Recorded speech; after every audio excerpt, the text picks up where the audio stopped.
हिमाचल में आज बहुत बड़ा दिन था। 3 सीटों के उपचुनाव का रिजल्ट आया। विधानसभा की 3 सीटें देहरा, नालागढ़ और हमीरपुर। और यहां पर जो कुछ हुआ उससे राजनीतिक गर्माहट और ज्यादा बढ़ चुकी है। 2 सीटों पर कांग्रेस ने जीत दर्ज की और 1 सीट पर बीजेपी ने जीत दर्ज की। और इस जीत और हार के बाद ही सियासी बयानबाजी तेज हो चुकी है। देहरा और नालागढ़ विधानसभा सीट से कांग्रेस ने जीत दर्ज की है और हमीरपुर सीट से बीजेपी को जीत मिली है। देहरा से कांग्रेस उम्मीदवार और मुख्यमंत्री सुखविंदर सिंह सुक्खू की पत्नी कमलेश ठाकुर ने चुनाव जीता और नालागढ़ सीट से कांग्रेस उम्मीदवार हरदीप सिंह बाबा ने बाजी मारी। तो वहीं हमीरपुर सीट से बीजेपी उम्मीदवार आशीष शर्मा ने जीत दर्ज की है। इस उपचुनाव में बीजेपी का प्रदर्शन उतना अच्छा नहीं रहा जितने दावे किए जा रहे थे।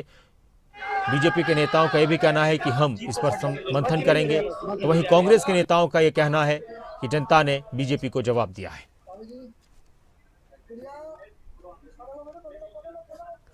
तो देहरा, नालागढ़ और हमीरपुर उपचुनाव का रिजल्ट आ चुका है। नालागढ़ से कांग्रेस के उम्मीदवार जीते हैं, हरदीप सिंह बाबा की जीत हुई है और उन्होंने बीजेपी के उम्मीदवार केएल ठाकुर को चुनाव हराया। हालांकि केएल ठाकुर यहां से निर्दलीय चुनाव जीते थे विधानसभा चुनाव के दौरान। हरदीप बाबा को 34,608 वोट मिले और केएल ठाकुर को 25,618 वोट मिले। हार जीत का फैसला हो चुका है। नालागढ़ सीट कांग्रेस के हिस्से में आई। पहले यहां से निर्दलीय जीते थे केएल ठाकुर। वहीं हमीरपुर सीट की अगर बात की जाए तो हमीरपुर में भी जो रिजल्ट आया है वो बीजेपी के पक्ष में आया है। यहां से कांग्रेस के पुष्पेंद्र वर्मा को हार मिली है और आशीष शर्मा जो बीजेपी के उम्मीदवार हैं उन्होंने चुनाव जीता है। आशीष शर्मा 1571 वोटों से जीते हैं। हालांकि बहुत ज्यादा अंतर नहीं है हार जीत का, लेकिन आखिरकार जीत बीजेपी के हिस्से में आई और बीजेपी का यह कहना है कि हमने मुख्यमंत्री को उनके घर में हराया है। और वहीं देहरा सीट की अगर बात की जाए तो देहरा सीट से मुख्यमंत्री सुखविंदर सिंह सुक्खू की धर्मपत्नी कमलेश ठाकुर चुनाव जीती हैं और ये तस्वीर जीतने के बाद सामने आई।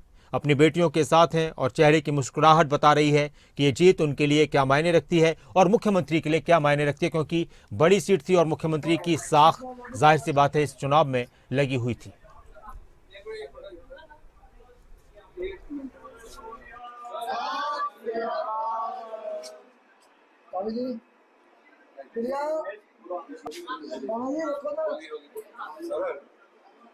मुख्यमंत्री का भी बयान आया, बीजेपी नेताओं के भी बयान आए। बीजेपी और पूर्व निर्दलीय विधायकों को लेकर उन्होंने बहुत कुछ कहा और सीधा सीधा निशाना साधा। मुख्यमंत्री ने कहा कि 1 महीने पहले लोकसभा चुनाव में बीजेपी उम्मीदवार की बहुत कम मार्जिन से जीत हुई थी, लेकिन 1 महीने में ही हिमाचल की जनता ने धनबल का साथ दिया है, जनबल का साथ दिया है हिमाचल की जनता ने और धनबल को हरा दिया है। लगातार हिमाचल प्रदेश में बयानबाजी का दौर जारी है। देश के 7 राज्यों में 13 सीटों पर चुनाव हुआ था। 7 राज्यों में 13 सीटों पर चुनाव हुआ था जिसमें कांग्रेस का प्रदर्शन बेहतर रहा और ये जो उपचुनाव का रिजल्ट रहा ये गया है एक तरीके से इंडिया गठबंधन के हिस्से में। बीजेपी को 2 सीटों पर जीत मिली है। 1 सीट हिमाचल प्रदेश की है और 1 सीट मध्य प्रदेश की है। मुख्यमंत्री का क्या कुछ कहना है आपको सुनाते हैं। 15,000 वोटों की लीड से जीते। अचानक एकदम तीनों निर्दलीय प्रत्याशी के चुनाव हुए। भारतीय जनता पार्टी ने तुरंत प्रभाव से तीनों चुनाव घोषित करवाए और मुझे खुशी है कि हिमाचल की जनता ने जनबल का साथ दिया और धनबल की पराजय हुई। देहरा विधानसभा क्षेत्र से 25 साल से हम कांग्रेस पार्टी वहाँ चुनाव नहीं जीत पा रही थी। पार्टी प्रत्याशी ने कमलेश ठाकुर को वहाँ से टिकट दिया और हाई कमांड ने जो सर्वे करवाया उसके आधार पर वो टिकट दिया गया। वहाँ हमारी जीत हुई है। 11 दिसंबर 2022 को सरकार बनी थी, उस समय 40 सीटें थी। वो 40 की 40 सीटें अभी कांग्रेस के पक्ष में आई है और मैं दावे के साथ कह सकता हूँ ये जनता की जीत है। भगवान के आशीर्वाद से, देवी देवताओं के आशीर्वाद से जिस प्रकार का राजनीतिक षड्यंत्र जनता की सरकार को गिराने के लिए किया गया, 16 महीने से हमने जनता के हित में कार्य किए और जिस प्रकार की राजनीतिक षड्यंत्र का जवाब हिमाचल की जनता ने दिया है वो आपके सामने है। निश्चित तौर पर ये लोकतंत्र होता है, इसमें मतदाता वोट डालकर अपनी भावनाओं का प्रकट करता है और मतदाताओं ने अपनी भावनाओं को प्रकट किया।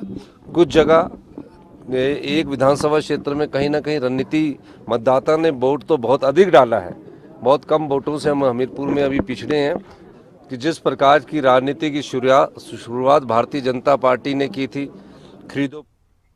और इस वक्त हमारे साथ बीजेपी के वरिष्ठ नेता पूर्व कैबिनेट मंत्री विक्रम ठाकुर जी जुड़ चुके हैं। नमस्कार विक्रम ठाकुर जी।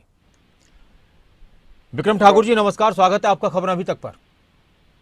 धन्यवाद जी सर, आप सुन भी रहे थे, बयान सुन रहे हैं आप। कांग्रेस के नेता कह रहे हैं कि इस वक्त जो जीत हुई है बीजेपी को हिमाचल की जनता ने जवाब दिया है, धन बल की हार हुई है, जनबल की जीत हुई है।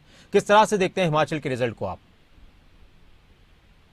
निश्चित तौर से हिमाचल प्रदेश में कांग्रेस 2 सीटों पर जीती है, जबकि भारतीय जनता पार्टी को 1 सीट मिली है।